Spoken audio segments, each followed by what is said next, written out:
mes chers compatriotes d'ici et de la diaspora, les graves troubles à l'ordre public intervenus ces derniers jours dans notre pays, avec leur cortège de drames et de préjudices infligés à de paisibles citoyens et à des hôtes qui ont choisi d'investir et de vivre chez nous, procèdent du refus d'un citoyen de se soumettre à la justice de son pays, devant laquelle il a été attrait par une plainte pour viol présumé déposée par une autre citoyenne d'égale dignité et d'égal droit.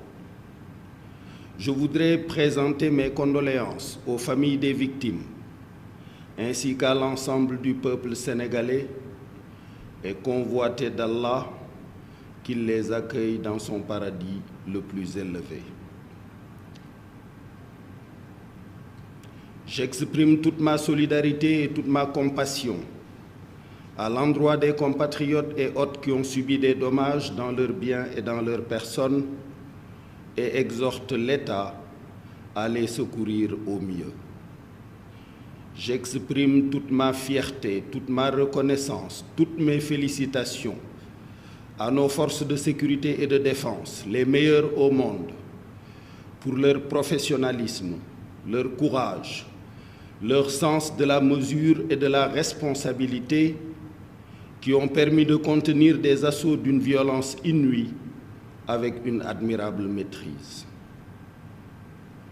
Conformément à la recommandation prophétique faite à tout musulman d'être solidaire de son frère qui subit une épreuve, qu'il ait raison ou tort, je voudrais exprimer ma solidarité à mon jeune frère Ousmane Sonko, frappé par une terrible épreuve. S'il sait que les accusations portées à son endroit par la citoyenne Adji Sarr sont infondées et ne sont que le résultat d'un complot ourdi contre sa personne, je l'invite à faire ce que je fis en son temps, c'est-à-dire déclarer solennellement devant Dieu et devant les hommes que d'ici à l'extinction du soleil, aucune preuve ne viendra étayer les dites accusations. S'il ne le peut pas, je lui recommanderai alors de se repentir, de demander pardon à sa famille, à ses militants et au peuple sénégalais et d'accepter avec dignité les conséquences des actes posés. Depuis le 1er novembre 2020, à partir de ma station de président du Conseil économique, social et environnemental, j'observe de façon privilégiée et au quotidien les activités de son Excellence, Monsieur le Président de la République. Je l'ai vu se battre de façon titanesque pour que le peuple sénégalais soit parmi les premiers en Afrique à recevoir le vaccin, même au prix d'efforts budgétaires incommensurables. Je l'ai vu plaider avec autorité auprès de ses collègues du G7 pour que la solidarité internationale à l'endroit de l'Afrique soit à la hauteur des enjeux pour venir à bout de cette pandémie qui révèle notre commune vulnérabilité humaine. Je l'ai vu insister pour que l'Afrique dispose de ressources financières conséquentes, au moyen de droits de tirage spéciaux, d'abandon de dette ou de tout autre mécanisme, afin de soulager les entreprises africaines et les investisseurs africains des terribles conséquences de la pandémie sur les fragiles économies africaines. Je l'ai vu donner des instructions pour qu'il n'y ait plus de retard dans le paiement des bourses à nos étudiants. Je l'ai vu doter nos chercheurs d'un supercalculateur qui les dispense d'aller faire leurs travaux à l'étranger.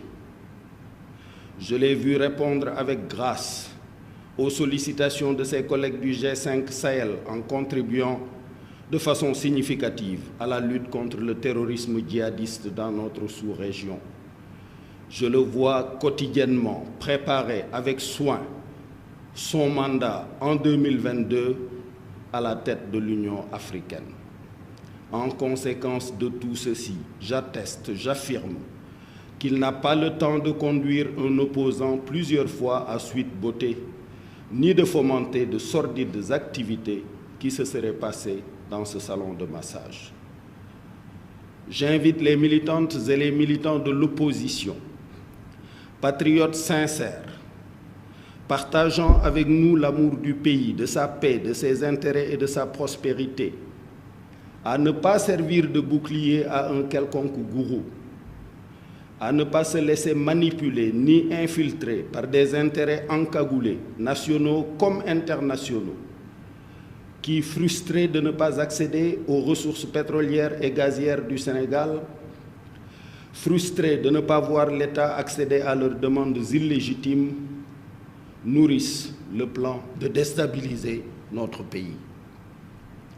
J'incite mon jeune frère Ousmane Sonko, directement ou à travers ses conseils, à s'adresser à ses partisans pour les inviter à cesser toutes activités insurrectionnelles, de pillage ou de déstabilisation du pays. S'il le fait, j'accéderai alors aux nombreuses demandes à moi adressées, dont celle de notre compatriote Alioune Tine, membre éminent de la société civile africaine, d'entreprendre une médiation politique pour le retour rapide au calme. Je sais bénéficier auprès de son Excellence, Monsieur le Président de la République, d'une écoute attentive et respectueuse qui me fait espérer des résultats positifs pour cette médiation, le cas échéant. Aux autres manifestants qui n'ont rien à voir avec l'affaire Sonko-Adji Sarr, mais qui sont également nos fils et nos filles, nos nièces et nos neveux, je veux dire ceci. Nous comprenons vos souffrances et votre mal-être, dus au manque d'emploi et aux difficultés de toutes sortes engendrées par la pandémie, notamment dans cette deuxième phase où l'État n'a pas pu dégager 1000 milliards comme dans la première phase pour venir en aide aux familles et soulager les souffrances. Sachez que ces souffrances et ces difficultés que vous vivez nous pèsent autant qu'à vous. Le président de la République est quotidiennement engagé à y trouver des solutions, car lui comme moi savons que c'est notre devoir, comme nous le faisons avec nos propres enfants, de vous nourrir contre la faim et de vous rassurer contre la crainte.